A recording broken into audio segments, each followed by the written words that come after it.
Bonjour, alors voilà.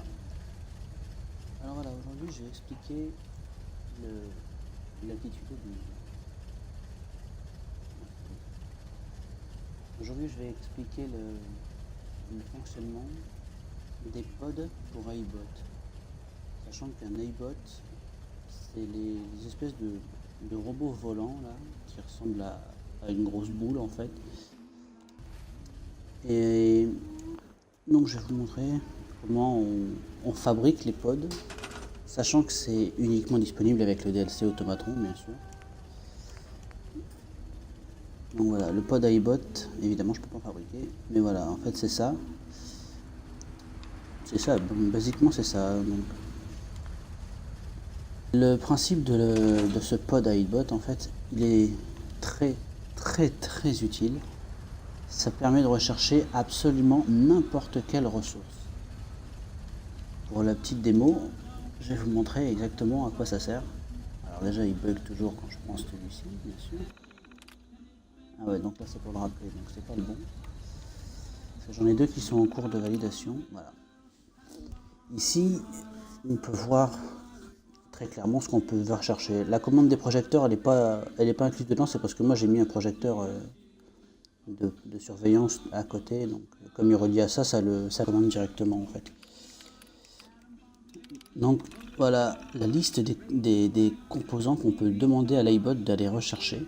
Il les récupère pas, il vous montre un endroit précis sur la carte. Un bâtiment désaffecté en général.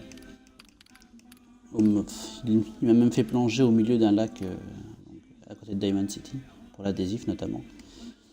Là j'ai besoin d'aluminium pour faire des robots et un tas de choses. Donc je vais demander qu'il me recherche tout simplement de l'aluminium. Donc voilà, il valide il valide la ressource à détecter. Là tout ce que j'ai à faire c'est sortir du pod. Voilà. Là l'iBot va sortir. Il va se mettre en attente un petit moment. Et quand il sera initialisé, il va aller chercher tout simplement ce que je lui demandais. Quoi. Voilà, là il est là, et il est là derrière. Tac. Alors l'avantage de cette petite chose, c'est que même les munitions, qui sont plus ou moins rares, comme les munitions de 44 ou de 45, qui sont assez difficiles à trouver, enfin, quand on n'a pas l'aptitude chance montée avec la capacité de trouver plus de munitions dans les contenants. Voilà, ce qui est intéressant aussi à trouver pour ceux qui utilisent beaucoup l'armure assistée, c'est les réacteurs à fusion. Les réacteurs à fusion, c'est quand même le carburant principal du truc, de l'armure. Donc c'est toujours utile d'avoir un petit peu de munitions en plus. Voilà, quand on envoie une deuxième mission, quand on envoie deux fois la même chose, ça bug en fait. On peut pas envoyer deux iBots à rechercher la même ressource. Donc j'ai déjà apparemment un truc de 45 qui est envoyé. Je vais demander de rechercher par exemple, je sais pas moi, des cartouches de calibre 12. Comme j'ai un fusil à pompe calibre 12 à balle explosive, ça peut être utile. Moi j'en ai construit 5 des iBots, comme ça ça fait 5 ressources qu'on peut avoir en même temps. Je peux même retrouver des grenades nucléaires, ce qui est quand même pas dégueulasse à avoir. J'ai cherché une fois mais je les ai jamais utilisées. Il y a même des mines nucléaires, il y a un tas de trucs. Moi, personnellement, les mines et les grenades, j'en ai jamais demandé qui m'en recherchent parce qu'en général, je les utilise pas. C'est celles que je trouve sur le terrain, quoi. Donc, voilà. Je vais demander celui-ci, du scan. Voilà. En fait, ça, c'est le message qu'il met quand il y a un autre iBot qui a détecté déjà la ressource, en fait. Donc, ça, c'est pas possible de le rechercher, donc on va en chercher autre chose. On va chercher des munitions tant qu'à faire. Tac. Voilà. Alors sachant que les endroits où ils nous envoient, ça peut être soit des bâtiments complètement désaffectés où il n'y a absolument personne, soit j'ai eu la mauvaise surprise plusieurs fois que l'iBot détecte les ressources qu'on recherche au GNN. Pour ceux à qui ça parle, le GNN, c'est la place forte des artilleurs. Donc, la place forte des artilleurs, aller chercher juste une petite ressource des munitions. C'est un petit peu dommage de gâcher ses propres ressources sur eux pour aller en chercher d'autres. Donc là par contre, pour savoir où ils sont, voilà, les iBots ils sont ici actuellement. Ceux que j'ai déjà trouvés, enfin ceux que je viens d'envoyer ils sont encore là. Sinon bah, pour trouver les autres, voilà quoi. Voilà, ça c'est une chose que j'ai demandé. Voilà. Ça c'est ce qui a déjà été repéré, l'adhésif et les 45. Alors l'usine Wilson Atomatoys, c'est bien gentil, mais ici, dans ce bâtiment précis, c'est rempli littéralement de super mutants. Donc prendre beaucoup de risques pour ça. Alors après, si l'endroit qui est noté sur la carte par les iBots est trop difficile, vous pouvez aller sur le même iBot, enfin sur le même pod, et rappeler l'iBot, ce qui fait que l'endroit où est la mission en fait va disparaître tout simplement. Et vous pourrez lancer la même ressource sur le même pod, et ce sera sûrement pas au même endroit en fait. Il y a une chance sur 50 que ce soit au même endroit. Donc là ils sont en stand-by. Tant que je bouge pas de sanctuary, ils vont pas bouger en fait. Donc je vais me TP ailleurs, sur un endroit de ressources tant qu'à faire. Je sais pas moi.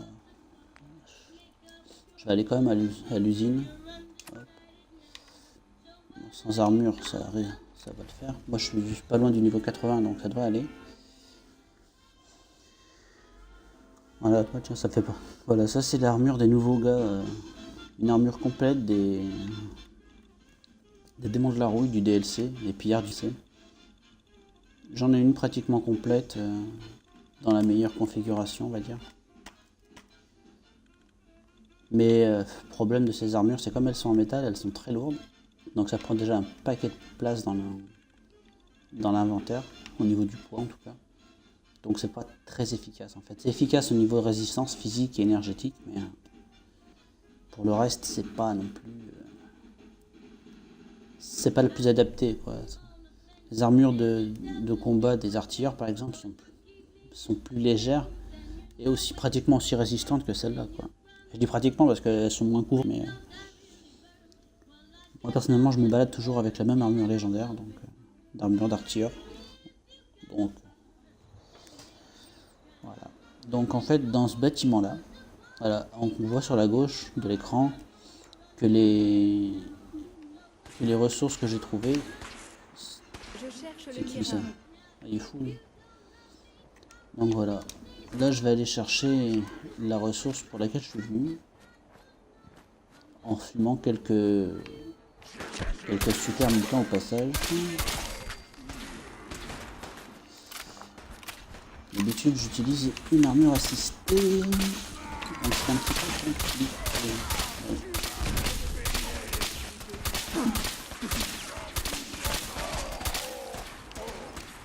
Heureusement pour moi.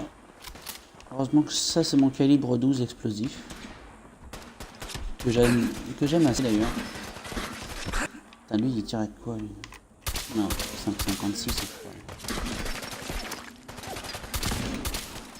Ça c'est un truc que j'aime bien faire aussi. Tu balances une grenade, tu tires un coup avec un calibre 12 explosif, la grenade elle explose avant d'arriver tu veux. Du coup ben, tu prends un avantage.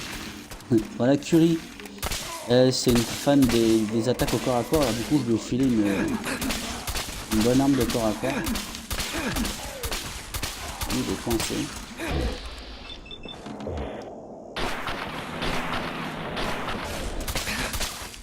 Voilà, elle va pas me faire chier. D'après ce que j'ai lu, il faut remplir un rapport de police. Et mettre toutes La les ressource traces est indiquée ici, voilà. Donc la ressource pour laquelle je suis venu est ici. Donc là je suis venu pour de l'adhésif, et apparemment elle est sur différentes formes en fait. L'adhésif pur, du scotch et de la colle. J'ai des petites munitions au passage, donc voilà. Je récupère tout, tiens, je vais même récupérer cette carte là. Tac, tac. Alors Curie, qu'est-ce que tu fais par terre? Normalement c'est pas forcément utile d'utiliser un steam pack, mais moi j'en ai tellement que bon, c'est pas hyper grave si j'utilise un sur elle quoi. Donc voilà, ça c'était la petite démo rapide. Il faut savoir que les plans du pod à aimbot, c'est un truc que j'ai oublié de dire ça par contre. Les plans pour le fabriquer se trouvent dans le repère du mécaniste. Enfin, dans la salle arrière du repère du mécaniste.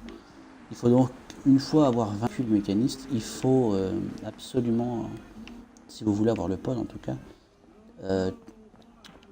vérifier toute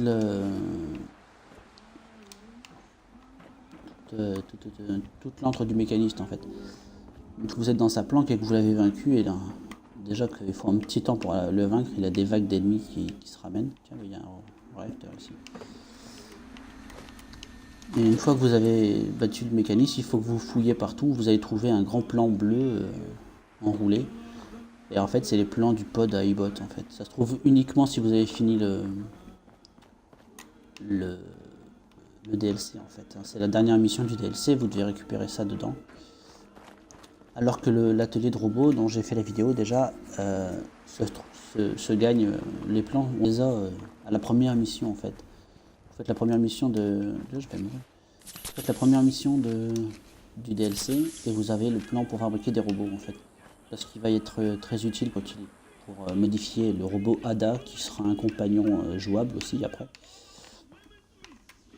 Donc voilà, ça c'était la petite info pour le pod à aimbot. Voilà, donc si vous avez des questions ou quoi que ce soit, vous pouvez me les poser directement sur la chaîne YouTube et j'y répondrai. De toute façon, je poste pas beaucoup pour l'instant parce que je commence, mais par la suite ça devrait être fait. Voilà, un bon jeu à tous et à plus tard.